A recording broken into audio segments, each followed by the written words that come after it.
अस्सलाम वालेकुम dear students, hope you are all fine. Previous lecture में हमने कीन्स एंड फ्रेमवर्क में इक्विलिब्रियम लेवल ऑफ आउटपुट और इनकम को डिटरमाइन करना है। That's how equilibrium is determined between AD and AS in the Keynes and framework. Now let us today continue the discussion. और इसमें चंद बातें आप जान गए कि how aggregate supply behaves, how aggregate demand behaves and what are the shapes of the different curves. ठीक है ना? तो इस डिस्कशन को आगे बढ़ाते हुए आज हमने देखना है कि इक्विलिब्रियम कैसे स्टक होता है। तो पहली बात, अगर हम एग्रीगेट सप्लाई को रिलेट करें प्राइस लेवल से, तो हमारी एग्रीगेट सप्लाई को इस शेप की होगी। If it is to related to income in the Keynes and framework, तो हमारी जो AS कर्व है, it will be like this, right, 45 degree line. And the important components aggregate demand, तो वो कर्व किस शेप की होगी, विल बी लाइक दिस, जो आपके सामने AD कर्व है। और and we take it as summation of C plus I। हमारी जो एग्रीगेट डिमांड कर्व है, ये बराबर होती है कंजप्शन प्लस इन्वेस्टमेंट। AD हमारी बराबर होती है कंजप्शन प्लस इन्वेस्टमेंट। हमारी AD curve will be the summation of the investment curve and the consumption curve, right. This is again our 45 degree income line. तो ये बातें हमने कल डिस्कस की है। ठीक, देखिए एक दो बातें और आपके लिए समझना जरूरी है। देखिए, at any level of income हमारी AD बराबर होती है C प्लस I की। ठीक, और जब हमारी income Y is equal to OE, when our income Y is equal to OE, consumption उस वक्त कितनी होगी, RE, consumption will be RE।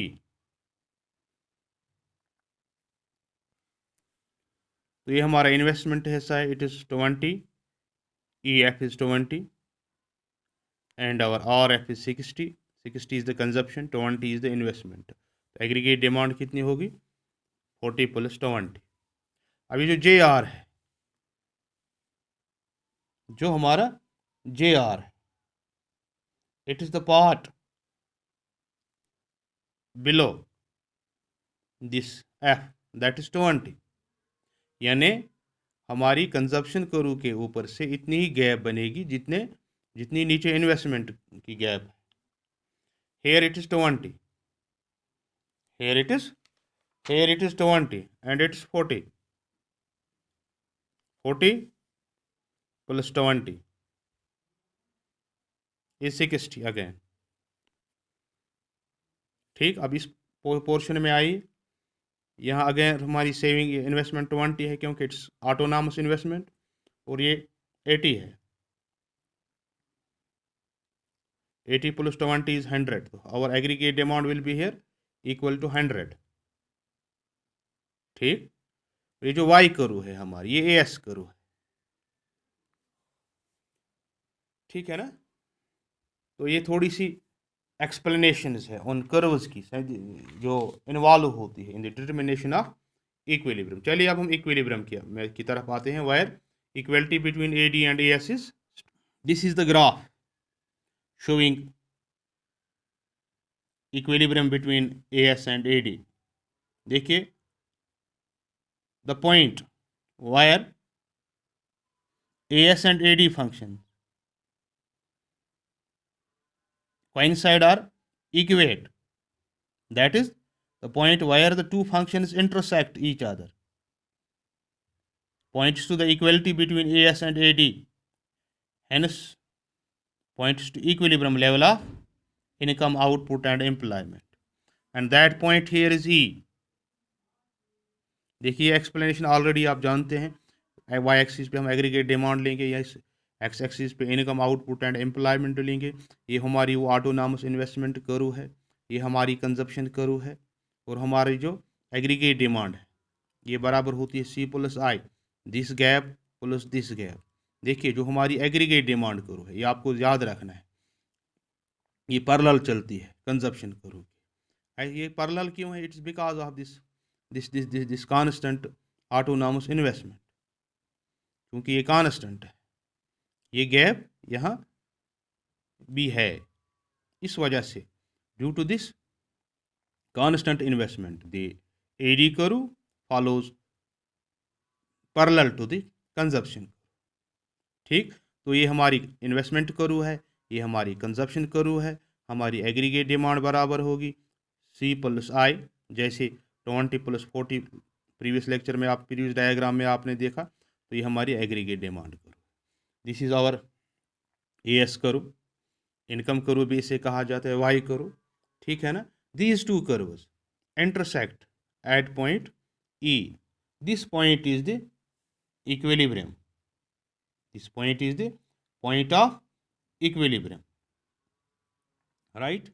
एक बात, दूसरी बात, to make the diagram simpler, इस डायग्राम को हमने सिंपल बनाने के लिए हम सिर्फ ए डी और A S function he draw कर सकते हैं, और सी और आई को हम ओमिट कर सकते हैं to show the equilibrium, right. तो अगर वो हम सिंपल सी diagram, I will also show you that. तो अगर हम इक्विलिब्रियम की बात करें, at point E A S is equal to A D is equal to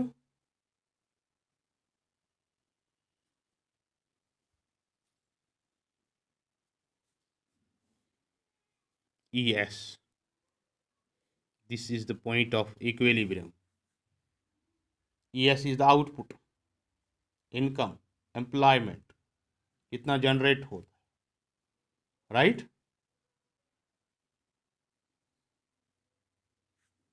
देखिए, अगर सेविंग और इन्वेस्टमेंट फंक्शन को हम इन्वॉल्व नहीं करेंगे, व्हाट विल यू गेट। देखिए, ये हमारी एएस कर्व है, ये हमारी एडी कर्व है। तो सिंपल से अगर बाकी कर्व्स को हम ओमिट करेंगे, तो हमारा जो इक्विलिब्रियम ग्राफ होगा will be like this. A is the point of equilibrium. देखिए, हमारी जो एडी कर्व है, आप ऊपर देख लीजिए, this is our AD curve, here this is our AD curve, and this is our AC curve. The equality between the intersection between the two curves points the equilibrium. ठीक, लेकिन ये important है कि we have the overall picture of the behavior of the different curves, and what the resultant is, that is shown in the form of our AC AD curve here, C plus I। तो यहाँ हम C plus I को omit करते हैं। तो still we know that our aggregate demand curve will be like this। और ये आपको याद भी रखना है कि हमारी जो एग्रीगेट डिमांड कर्व है, ये वाई एक्सिस की किसी पॉइंट से स्टार्ट होती है। क्यों स्टार्ट होती है? Because even at zero income there should be certain some expenditure, that's the expenditure on the necessities of life, without which we cannot survive, and that is possible even at zero income, and even if our income is turned negative. If we are at loss, that's we borrow, we sell our old, we spend our old savings।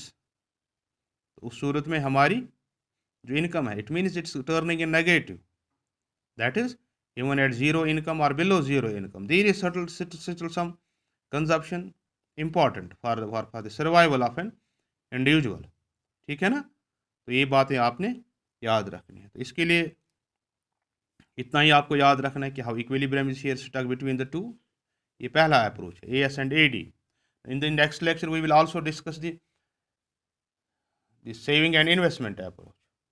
वो कैसे behave करता है हमारा investment function और saving function, वो भी हम discuss करेंगे। तो आज के लिए फ़िलहाल इतना ही काफ़ी है।